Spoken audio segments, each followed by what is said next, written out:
طائف اور مکہ میں سے کسی بڑے آدمی پہ قرآن کو نازل نہیں کیا گیا. اللہ کے نبی کو انہوں نے بڑا آدمی نہیں سمجھا. میں آپ سے پوچھتا ہوں کس چیز میں؟ آپ کا حسن تو بہت اچھا تھا, آپ کا جسم 40 مردوں کی قوت تھی, جس مجمع میں ہوتے چھا جاتے, آواز میں شیرینی تھی, دانتوں کے اندر سے چمک نکلتی تھی. آپ کے چہرے کو اور آپ کی فصاحت کو, آپ کے چہرے کے روب کو 2 میل کی دوری سے پڑتا ہوا دیکھا ہے لوگوں نے. کیا کمی تھی؟ بنو ہاشم کے چشم چراغ تھے, بڑے خوبصورت تھے, بڑے بہادر تھے. کیا چیز نہیں تھی آپ کے پاس؟ لوگوں نے, کفار قریش نے نبی کو بڑا کیوں نہیں سمجھا؟ خاندان کے لحاظ سے پورے قریش میں بنی ہاشم تھے اور بنی ہاشم کے سردار تھے. یہ جسم بھی اچھا, خاندان بھی اچھا, شکل بھی اچھی. کیا چیز میں کمزوری تھی؟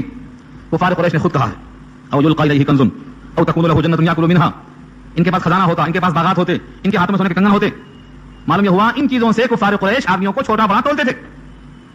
آج دل پہ ہاتھ رکھ کے اپنے سوچ کر بولو, جن کے قلب میں ایمان و اسلام ہے, ان کے پاس کیا ترازو کفار قریش کی آج نہیں ہے؟ لاکھ نمازی ہو, تقوی والا آدمی ہو, حرام غذا سے بچتا ہو, اور دنیا والوں کی نگاہ میں کم حیثیت ہو, لیکن نہیں معلوم کہ وہ رب کریم سے تعلق کیسا رکھتا ہے. بعض حدیثوں میں آتا ہے اللہ کے بعض بندے وہ ہیں کہ اگر وہ رشتہ مانگے تو نہ دیا جائے, دروازے پہ کھٹکا مارے تو نہ بٹھایا جائے, کسی محفل میں جانا چاہیں تو ان کو عزت کا مقام نہ دیا جائے, لیکن ان کا تعلق اللہ سے ایسا ہوتا ہے کہ اگر وہ قسم کھا رہے ہیں کسی معاملے میں اللہ کے بارے میں, تو اللہ اس کی قسم کو پورا کر کے وہ کام کر دیں گے. تو ہم اس آیت کی روشنی میں اپنے ترازو کو بدلیں, تقوی کے مطابق چیک کریں. جس کے علم میں اور جس کی زندگی میں جتنا سنت غالب ہوگی اتنا وہ اللہ کا محبوب بندہ ہے. دنیا کی ترازو میں تولیں گے تو قارون آگے نکل جائے گا, فرعون آگے نکل جائے گا, شداد آگے نکل جائے گا, حامان آگے نکل جائے گا. یہ بڑے بڑے لوگ باہر نکل جائیں گے. لیکن یاد رکھو, دنیا کی ساری نعمتیں جمع کر دی جائیں تو ایک ایمان والے کے ایمان کے برابر بھی نہیں ہوں گی وہ, کیونکہ ہر نعمت جو ایمان کے بغیر ہو اس کا انجام جہنم ہے, اور صاحب ایمان کا انجام جنت ہے, وہ دائمی راحت ہے. اس واسطے اس آیت میں بڑا پیغام ہے آپ کے لیے. اس کے بعد اسی آیت کا ایک مضمون پورا کر دوں. اللہ فرماتے ہیں وَكَذَلِكَ فَتَنَّا بَعْضَهُم بِبَعْضٍ, ایسے ہی ہم نے آزمایا ان میں سے بعض کو بعض کے ساتھ, لِيَقُولُوا, تاکہ وہ کہیں, أَهَٰؤُلَاءِ مَنَّ اللَّهُ عَلَيْهِم مِّن بَيْنِنَا, کیا یہی لوگ ہیں جن پہ اللہ نے احسان کیا ہمارے درمیان؟ صحابہ کرام کے کپڑے پھٹے ہوئے, چپل پھٹی ہوئی, ایک دامن لپٹے ہوئے, کسی کو 2 لباس نہیں تھے, بہت کم لوگوں کے پاس تھے. الا یہ کہ فتوحات کا دور شروع ہوا ہے مدینے میں آنے کے بعد, سب کے پاس ایک چادر, پیچھے سے تہبند کی طرح لاتے اور سامنے قینچی کی طرح اس کپڑے کو موڑ کے پھر لے جاتے, گردن پہ گاڑی مار دیتے. بیشتر صحابہ کا یہی لباس تھا.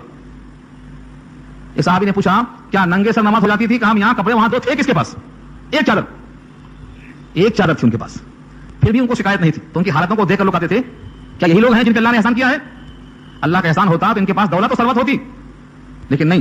مصعب بن عمیر کو کفن دیتے ہوئے چادر چھوٹی پڑ رہی تھی, سر چھپاتے تو پاؤں کھل جاتا, ایک ہی چادر, اور پاؤں چھپاتے تو سر کھل جاتا. تو سر چھپا دیا گیا اس کپڑے سے, اور پاؤں پر ایک گھاس کا نام ہے ازخر, وہ گھاس ڈال کے چھپا دیا گیا. یہ مصعب بن عمیر ہیں جو بہت مالدار گھرانے کے تھے, اسلام کی خاطر چھوڑ کے آ گئے تھے. یہ مصعب بن عمیر کا حال ہے. عبد الرحمن بن عوف دسترخوان پہ رمضان میں نعمتوں کو دیکھ کر رونے لگے. کا ایک زمانہ وہ تھا مصعب بن عمیر کے ساتھ چادر نہیں تھی کفن کے واسطے, اور آج عبد الرحمن بن عوف کے پاس کتنے لوازمات ہیں. اگر اللہ نے قیامت میں کہا دیا کہ نیکیوں کا صلہ تم کو مل چکا, تم کھا چکے نعمتیں اس کے بدلے میں, تو میں کیا جواب دوں گا؟ پھر آیت پیش کرتے, اذهبتم طیباتکم فی حیاتکم الدنیا واستمتعتم بها. یہ آیت پیش کرتے سورہ اعراف کی. کیا جواب دیتا ہوں میں؟ تو صحابہ کرام کی ان کمزوریوں کو دیکھ کر ایک اور واقعہ یاد آیا. ہرقل بادشاہ شاہ روم, جب صحابہ کرام کا قافلہ ان کے پاس پہنچا تھا پیغام لے کر, نبی کا خط لے کر, بخاری بدر الوحی میں واقعہ نقل ہے پہلے صفحے میں, بدر الوحی کے 3 صفحے ہیں کل, اسی میں بیان کیا گیا. تو اس نے کئی سوال کیا بادشاہ نے, اس میں ایک سوال یہ بھی تھا کہ ان کے اتباع کرنے والے لوگ کیسے ہیں, ارذل لوگ ہیں یا اغنیا ہیں؟ تو صحابی نے کہا کہ ارذل لوگ ہیں. تو اس بادشاہ نے کہا ہاں ہم اتباع الرسل, تمام رسولوں کی اتباع کرنے والے ارذل لوگ ہی چنے ہوا کرتے تھے. تو گویا اسلام پھیلا ہے انہی غریبوں سے, اور پھیلے گا انہی غریبوں سے. دولت تو صرف رونق پیدا کرتی ہے, اسی لیے مہاجرین میں سے بھی جو مالدار تھے وہ 500 برس بعد جنت میں جائیں گے, اور اغنیا کے مقابلے میں جو فقراء ہیں وہ 500 برس پہلے جائیں گے. دونوں جنتی ہیں, لیکن اغنیا اور فقراء میں اتنا فرق دیا اللہ نے. وکذالک فتنا, اور ایسے ہی ہم نے آزمایا ان میں سے بعض کو بعض کے ساتھ, لیقولوا, تاکہ وہ کہیں, اهؤلاء من الله عليهم من بيننا, کیا یہی لوگ ہیں کہ جن پر اللہ نے احسان کیا ہمارے درمیان؟ اللہ نے جواب دیا ہے, الیس اللہ بعلم بالشاکرین, کیا اللہ نہیں جانتا کہ شاکرین کون ہیں, قدردان کون ہیں, صاحب ایمان کون ہے؟ میرے حکم کی قدر کس کے دل میں ہے اور نبی کی عظمت کس کے دل میں ہے کہ اللہ کو نہیں معلوم؟ اللہ کو معلوم ہے کہ کون ایمان کے لائق تھے, تقوی کے لائق تھے, قرآن کے لائق تھے. عطا کیا. ہر صحابی کے بارے میں قرآن کا بیان یہ ہے کہ وہ تقوی والے تھے, وہ ایمان والے تھے. الزمہم کلمۃ التقوی وکانوا احق بها واهلها, تقوی کو اللہ نے چپکا دیا تھا ان کے اوپر, وہ اس کے لائق تھے, اس کے اہل تھے. اللہ کو خوب معلوم ہے کہ شاکرین کون ہیں, کیا اللہ ہی کو نہیں معلوم؟ الیس اللہ بعلم بالشاکرین. اس سے معلوم ہوا کہ نعمتوں پر قدر کرو, جو آپ پر اللہ کی نعمت ہے ایمان کی, اسلام کی شکل میں, اس کی قدر کرو. یہ اللہ نے آپ کو انتخاب کیا ہے, اللہ نے قرآن کریم کے لیے آپ کا انتخاب کیا ہے, ایمان کے واسطے انتخاب کیا ہے. اللہ آپ کو جانتے ہیں کہ آپ شاکر اور قدردان ہیں, نعمت دے دی ہے آپ کو, اس نعمت کو اپنے نسلوں تک منتقل کرنے کی کوشش کرو. اس کے بعد کی آیت, ایک آیت اور آگے ہے, ہو گیا ہے, میں پورا کر دوں ورنہ یہ مضمون رہ جائے گا. حضرت عمر کا واقعہ سمجھ رہا ہوں پیچھے ابھی دہرا دیا تھا کہ صحابہ کرام کو الگ کرنے میں کیا حرج ہے. جب یہ آیتیں نازل ہو گئی تو ان کو شرمندگی ہوئی کہ میری رائے ایسی دے دیا جو اللہ کو پسند نہیں آئی, میں گنہگار ہو گیا. بڑے شرمندہ ہوئے, بڑے طائب ہوئے, گھبرائے ہوئے نبی صلی اللہ علیہ وسلم کے پاس آئے کہ میری رائے غلط ہو گئی. میں نے کہا تھا یہ صحابہ ایمان کو ہٹا دو, اللہ کو پسند نہیں آیا, اس پر یہ اگلی آیت نازل ہوئی ہے. اکثر کی رائے یہی ہے, وَإِذَا جَاءَكَ اور جب آئے نبی آپ کے پاس آئیں کون الذین یؤمنون بآیاتنا جو ہماری آیتوں پر ایمان رکھتے ہیں فقل تو ان سے کہو سلام علیکم تم پر سلامتی ہو. بعض لوگوں نے کہا ہے کہ یہ سلام علیکم کا لفظ جناب عمر کے لیے ہے جو اللہ نے کہا ہے کرو سلام علیکم, اور بعض نے کہا کہ واقعہ اگرچہ خاص ہے لیکن حکم عام ہے ہر مومن جب اللہ کے نبی کے پاس جائے آج بھی اگر روز اقدس پر جائے تو اس کا مصداق ہوگا جو آیتوں پر ایمان رکھ کر نبی کے پاس جائے گا سلام علیکم کا حقدار بنے گا. اور بعض روایتوں میں یہ ہے کہ جس تک قرآن پہنچا میں اس کا نذیر ہوں, جس تک قرآن پہنچا میں اس کا بشیر ہوں, اس کتاب کے ذریعے میری بات اس کو پہنچا دو. اور آگے جو میں فرمایا کتب ربکم علی نفسہ الرحمہ, یہی ٹکڑا سنا تھا مجھے, کتب ربکم علی نفسہ الرحمہ, لکھ دیا ہے تمہارے رب نے اپنی ذات کے اوپر رحمت کو, یعنی رحمت کو اللہ نے اپنے اوپر واجب کر لیا ہے. کوئی کہے اللہ پر کوئی چیز واجب نہیں ہے, بے شک واجب نہیں ہے, لیکن جیسے ماں اپنی ممتا کی وجہ سے بچے کو چاہتی ہے اور باپ اپنے بیٹوں کو چاہتا ہے, واجب نہیں ہے لیکن محبت ہے. اللہ کی صفت رحمت کا تقاضا یہ ہے کہ اس نے اپنی ذات پر رحمت کو واجب کر لیا ہے. اس کا اظہار کیسے ہوگا؟ انہو شان یہ ہے کہ من عمل منکم سوءا, تم میں سے جو برائی کرے کوئی برا کام کرے, کیسے بجہالۃ نادانی کے ساتھ. اگر آمدن کیا تو کہتے ہیں مومن سے یہ کیسے ممکن ہے کہ وہ آمدن اللہ کا حکم توڑے اور نبی کا حکم چھوڑے؟ کیسے ہو سکتا ہے؟ جہالت سے ہی ہو سکتا ہے, غفلت سے ہو سکتا ہے. مثلا برائی کرتے وقت خیال نہیں کیا کہ میرا رب مجھے دیکھ رہا ہے, میرے ساتھ ہے. برائی کرتے وقت اس کا احساس نہیں ہوا کہ میں نبی کی سنت چھوڑا ہوں, یہ جہالت ہے. ثم تاب من بعدہ, پھر توبہ کیا اس کے بعد, واصلح اور اصلاح کر لیا, فانہ غفور رحیم, تو اللہ کی ذات مغفرت کرنے والی, رحم کرنے والی ہے. یہ پیغام امت کے نام ہے. جس نے بھی رائے دی ہو لیکن آیتوں پر یقین کے ساتھ ہو, دل میں اللہ کی عظمت لیے ہوئے ہو, تو اس پر سلامتی ہو, اس کے رب نے اس کے لیے اپنے اوپر رحمت کو واجب کر لیا ہے. اور جو نادانی سے غلطی کر بیٹھے پھر توبہ کر کے اپنی اصلاح کر لے تو اللہ غفور رحیم ہے. یہ امت کے نام پیغام ہے. کسی کو مایوس ہوا دیکھ کر کے جائے سنائیں تاکہ وہ بندہ متوجہ ہو جائے. اللہ فرماتے ہیں وکذالک نفصل الآیات, اور ایسے ہی تفصیل سے ہم بیان کرتے ہیں آیتیں, ولتستبین سبیل المجرمین, اور تاکہ ظاہر ہو جائے مجرمین کا راستہ, مجرمین کا راستہ ظاہر ہو جائے, اس لیے ہم نے کھول کھول کے بیان کر دیا. تو ہماری آیتوں پر یقین رحمت کا ذریعہ, اور آیتوں میں شک اور آیتوں کی تکذیب یہ مجرمین کا راستہ ہے. ہم اس کتاب سے کب تک دور رہیں گے؟ اتنا دور ہیں کہ ہم شک میں ہیں کہ یقین میں ہیں کہ تکذیب میں ہیں, پتہ ہی نہیں ہے. اس لیے اس کتاب کو ایک بار سمجھ کر پڑھو, یقین کے ساتھ پڑھو, اسی کے ساتھ رحمت وابستہ ہے.